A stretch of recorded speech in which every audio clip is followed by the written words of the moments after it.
These days, small cars don't have to mean big compromises, and I've got the best two small cars you can buy right now, the new Volkswagen Polo and the new Ford Fiesta.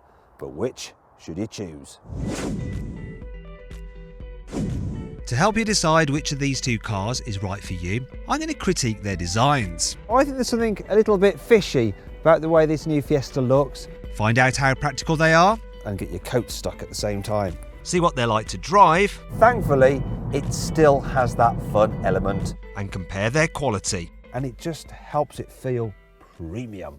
But first of all, I'll answer the question you'll all be asking. Let's talk about money.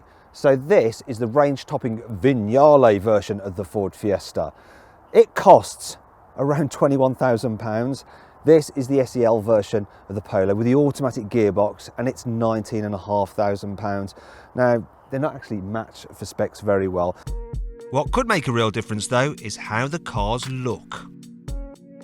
Now at this point I should actually make some witty remark about the Volkswagen Polo's looks, but I'm struggling for inspiration.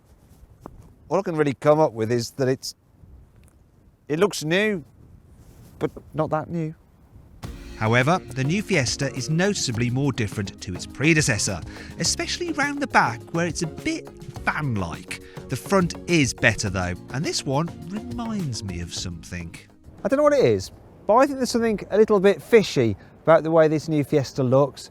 Now, depending on which model you go for, you get a different grille. This is the range-topping Vignale, so it has like this chromey effect, which looks like several rows of teeth.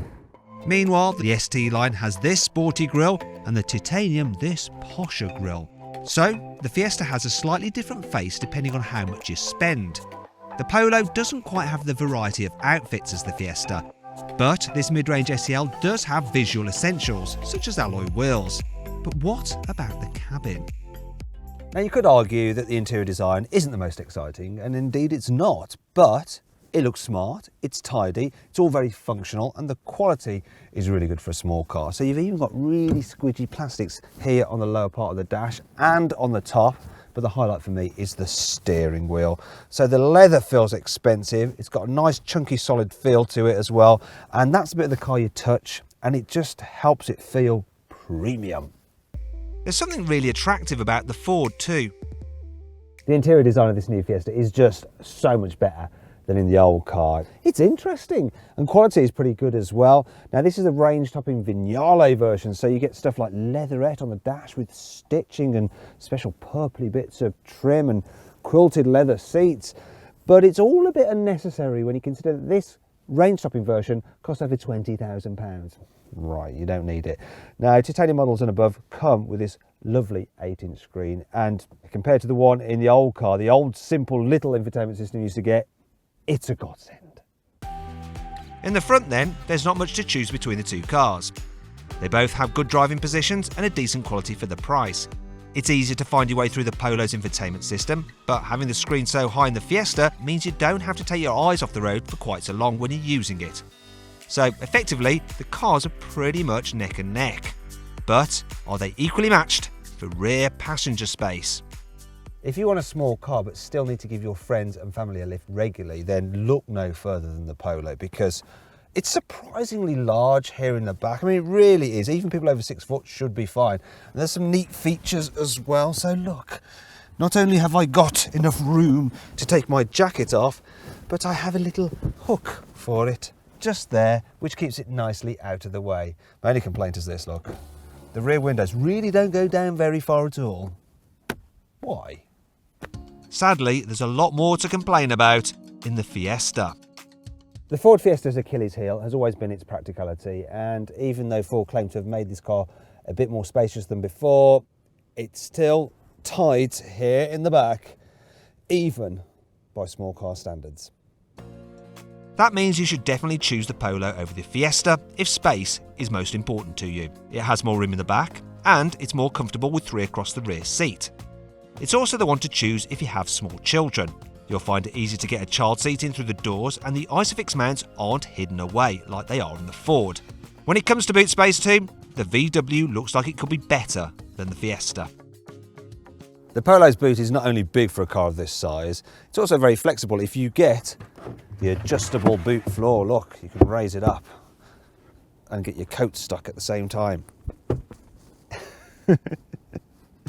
You can also get an adjustable floor as an option in the Fiesta, but there's just much less space than you get with the Polo. The Fiesta's boot is, well, let's just say it's only just about okay for a small car in terms of size. Yeah, if you want a large boot on your small car, you might want to look elsewhere. Not there. In fact, the Polo's boot is almost 60 litres bigger than the Fiesta's, and the square shape makes it dead easy to pack. So overall, there's no doubt the VW is the most practical of these two cars. But how does it measure up out on the road? It's a comfy car, it's a quiet car. It feels most like a big car for a small car. The only fly in the ointment for me is the engine in this car. So it's a 1 litre 3-cylinder turbo petrol, plenty of punch, all right economy. I'm doing 46 miles per gallon. It's just when you rev it, makes a bit of a racket and it feels a touch rough. It's the only letdown. Otherwise, yeah, this is so easy to live with. Now, I won't lie, the Polo is not the most flamboyant or fun small car, but sometimes you don't want flamboyant and fun. You just want something nice and steady and reliable, something that will do its duty day in, day out, year after year. And in that way, this Polo is a bit like our Queen. You know, it's reliable. It doesn't make a fuss, it gets on with the job, and it does its job very well. And after all, Queen Elizabeth, she's actually German. You check her family tree, you'll see. There's a lot of German influence in the Fiesta too, not least because it's built in Cologne. And although Germans aren't usually renowned for being much fun, this Fiesta is guaranteed to put a smile on your face. The old Fiesta's trump card was the way it drove. Now, it was a fun little car, yeah, it was reasonably comfy as well. Ford has made this one even more comfortable. They've made it quieter, they've made it easier to live with and easier to drive in town. Yet thankfully, it still has that fun element. This one's got the 1 litre turbocharged 3-cylinder petrol engine, and I actually prefer it than the ones in the Polo. It's just not quite so vibey, it's not quite so raucous, and this one has 140 horsepower, so it's got plenty of punch. I'm still averaging over 41 miles per gallon, which is, yeah, it's all right. So while the Ford may not be class leading in terms of practicality, looks, pricing, or its infotainment system, it is when it comes to the drive. Now, this is the point where you'd usually expect me to deliver my final verdict. But before I do that, I'd like to ask you for a favour. Now I want to do a feel-good factor test, and I want you guys to decide the winner. So I want to see which car has the most satisfying door close sound. Is it the VW or the Ford? Let's try it on the back doors, because I often try and save money on the back doors and they're a bit more flimsy. So the VW or the Ford? Click on the pop-out banner in the top right-hand corner of the screen to cast your vote. And now you've done that, let me tell you what I think about these two cars. Well, the Ford Fiesta, it's a really good small car and it's fun to drive as well. And if that's your bag, get it, you won't be disappointed. But for most people, most of the time, I think the Volkswagen Polo is going to be a slightly better bet. It's a bit more comfortable, it's more practical, it feels a touch posher inside.